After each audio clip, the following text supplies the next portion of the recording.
David and Nabal. Now Samuel died. All the Israelites met and had a time of sadness for him. They buried him at his home in Ramah. Then David moved to the desert of Maon. A man in Maon who had land at Carmel was very rich. He had 3,000 sheep and 1,000 goats. He was cutting the wool off his sheep at Carmel. His name was Nabal, and he was a descendant of Caleb. His wife was named Abigail. She was a wise and beautiful woman. But Nabal was cruel and mean. David was in the desert. He heard that Nabal was cutting the wool from his sheep. So he sent 10 young men. He told them, "Go to Nabal at Carmel. Greet him for me. Say to Nabal, may you and your family have good health. And may all who belong to you have good health. I have heard that you are cutting the wool from your sheep. When your shepherds were with us, we did nothing wrong to them. All the time your shepherds were at Carmel, we stole nothing from them. Ask your servants, and they will tell you. We come at a happy time. So for this reason, be kind to my young men. Please give them anything you can find for them. Please do this for your son David." When the men arrived, they gave the message to Nabal. But Nabal insulted them. He answered them, "Who is David? Who is the son of Jesse? Many slaves are running away from their masters today. I have bread and water. And I have meat that I killed for my servants who cut the wool. But I won't give it to men I don't know." David's men went back and told him all Nabal had said. Then David said to them, "Put on your swords." So they put on their swords, and David put on his also. About 400 men went with David. But 200 men stayed with the supplies. One of Nabal's servants spoke to Abigail, Nabal's wife. He said, "David sent messengers from the desert to greet our master." But Nabal insulted them. "These men were very good to us. They did nothing wrong to us. They stole nothing from us during all the time we were out in the field with them. Night and day they protected us. They were like a wall around us while we were with them caring for the sheep. Now think about it, and decide what you can do. Terrible trouble is coming to our master and all his family. Nabal is such a wicked man that no one can even talk to him." Abigail hurried. She took 200 loaves of bread, 2 leather bags full of wine and 5 cooked sheep. She took about a bushel of cooked grain, 100 cakes of raisins and 200 cakes of pressed figs. She put all these on donkeys. Then she told her servants, "Go on. I'll follow you." But she did not tell her husband. Abigail rode her donkey and came down into the mountain ravine. There she met David and his men coming down toward her. David had just said, "It's been useless. I watched over Nabal's property in the desert. I made sure none of his sheep were missing. I did good to him, but he has paid me back with evil. May God punish me terribly if I let just one of Nabal's family live until tomorrow." When Abigail saw David, she quickly got off her donkey. She bowed face down on the ground before David. She lay at David's feet. She said, "My master, let the blame be on me. Please let me talk to you. Listen to what I say. My master, don't pay attention to this worthless man Nabal.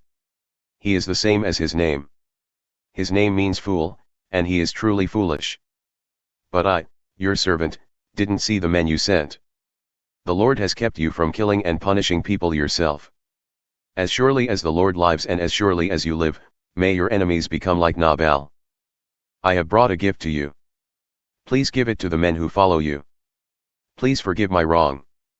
The Lord will certainly let your family have many kings. He will do this because you fight his battles. As long as you live, people will find nothing bad in you. A man might chase you to kill you. But the Lord your God will keep you alive. He will throw away your enemies' lives as he would throw a stone from a sling. The Lord will keep all his promises about good things for you. He will make you leader over Israel.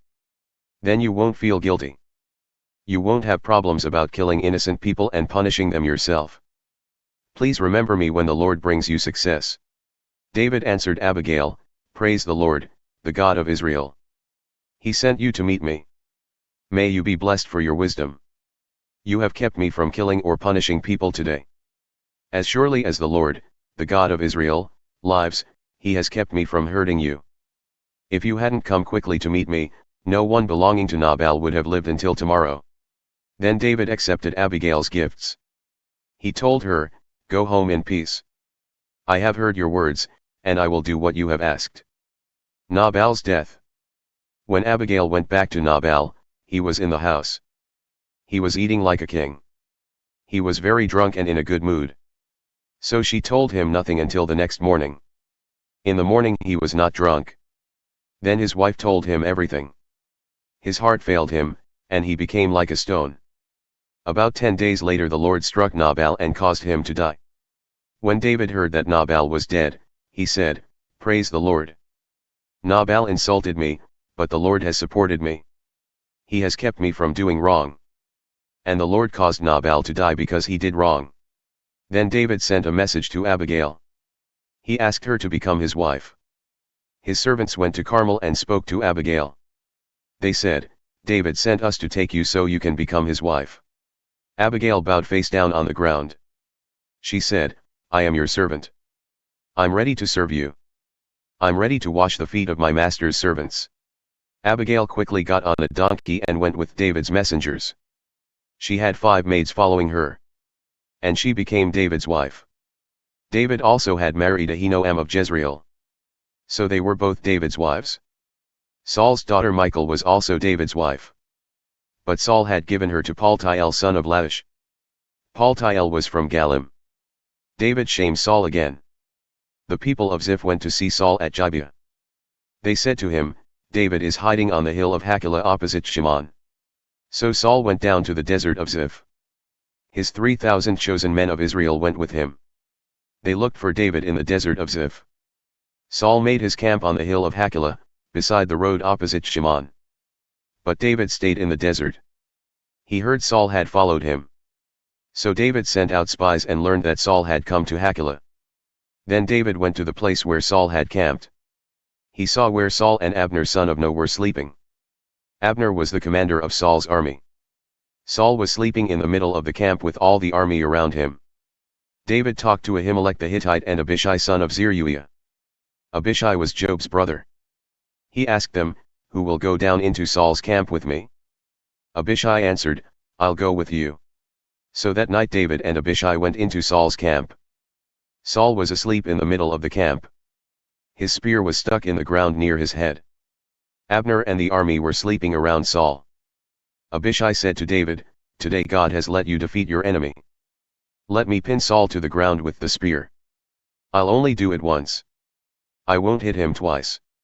But David said to Abishai, "Don't kill Saul. No one can harm the Lord's appointed king and still be innocent. As surely as the Lord lives, the Lord himself will punish Saul. Maybe Saul will die naturally. Or maybe he will go into battle and be killed. But may the Lord keep me from harming his appointed king. Now pick up the spear and water jug that are near Saul's head. Then let's go." So David took the spear and water jug that were near Saul's head. They left, and no one saw them. No one knew about it or woke up. The Lord had made them stay asleep. David crossed over to the other side of the hill. He stood on top of the mountain far from Saul's camp. David's and Saul's camps were far apart. David shouted to the army and to Abner son of Ner, "Answer me, Abner." Abner answered, "Who is calling for the king? Who are you?" David said, "You're the greatest man in Israel." "Isn't that true? Then why didn't you guard your master the king? Someone came into your camp to kill your master the king. What you have done is not good. As surely as the Lord lives, you and your men should die. You haven't guarded your master, the Lord's appointed king. Look. Where are the king's spear and water jug that were near his head?" Saul knew David's voice.